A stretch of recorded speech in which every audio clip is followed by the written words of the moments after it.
प्रभु श्री राम के राज्याभिषेक के कुछ दिनों के बाद ही समय का ऐसा चक्र चला, श्री राम व माता सीता एक दूसरे से हमेशा के लिए अलग हो गए।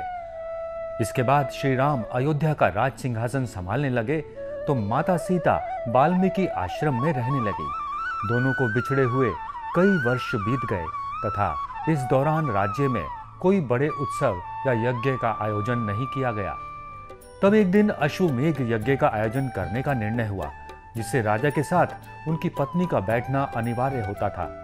ऐसे समय में श्री राम के सामने धर्म संकट आ पड़ा, क्योंकि दूसरा विवाह वे कर नहीं सकते थे तथा माता सीता को वापस लाना आसान नहीं था। जाने तब क्या हुआ।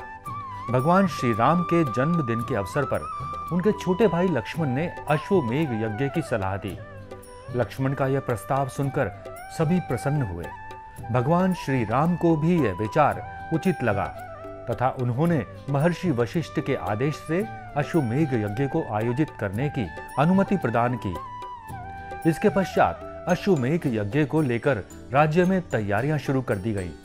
हिंदू धर्म में यह परंपरा है कि किसी भी यज्ञ में राजा की पत्नी का बैठना अनिवार्य माना जाता है, अन्यथा वह यज्ञ अधूरा माना जाता है।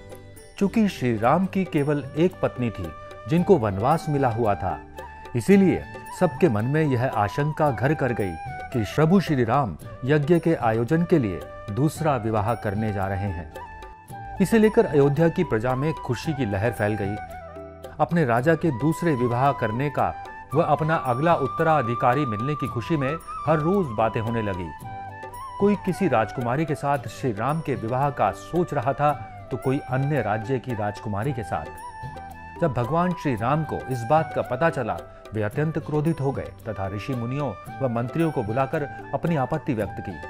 उन्होंने सभी को बताया कि चूंकि उनके लिए सीता निर्दोष थी, उनका त्याग उन्होंने केवल प्रजा के लिए किया है, इसीलिए वह दूसरा विवाह करके सीता का अपमान कदापि नहीं कर सकते। इसी के साथ उन्होंने कहा कि विवाह के पश्चात उन्होंने सीता को वचन दिया था कि वह जीवन भर दूसरा विवाह नहीं करेंगे तथा सीता को अपनी एकमात्र पत्नी के रूप में स्वीकार करेंगे, इसीलिए दूसरा विवाह करने से उनका वचन भंग होता। उन्होंने सभी को शास्त्रों में इसका उपाय निकालने को कहा। अयोध्या के राजगुरु महर्षि वशिष्ठ ने श्री राम के मन की व्यथा को समझा तथा शास्त्रों में इसका उपाय ढूंढकर बताया।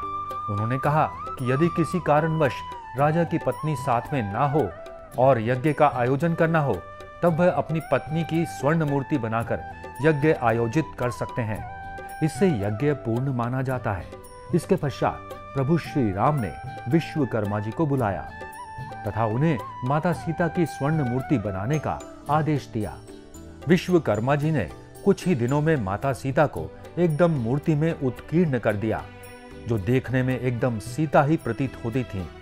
भगवान श्री राम भी सीता की स्वर्ण मूर्ति देखकर अत्यंत प्रसन्न हुए।